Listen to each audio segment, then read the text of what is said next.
শাল্লাহ এতদিন পরে একটা পেশেন্ট পাইছি, আজকের এমনভাবে অপারেশন করবো যেন কালকেও আর একটা পেশেন্ট আসে।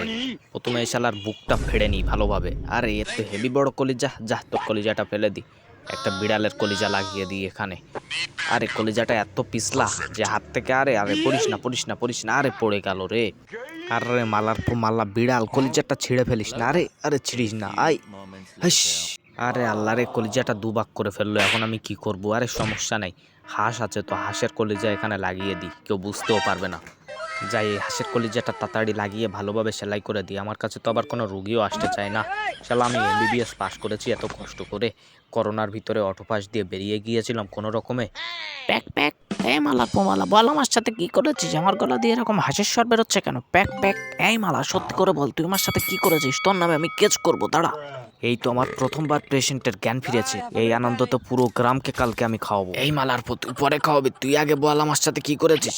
স্যার, আপনার মা বললো আপনি নাকি ছোটবেলায় হাঁসের অভিনয় করতেন, তাই আপনার কলিজাটা বের করে হাঁসের কলিজা লাগিয়ে দিয়েছে, যার ফলে আপনি প্যাক প্যাক করছেন। এখন আমি আবার চায়নার প্রেসিডেন্টের অপারেশন করতে যাব, আপনি থাকেন।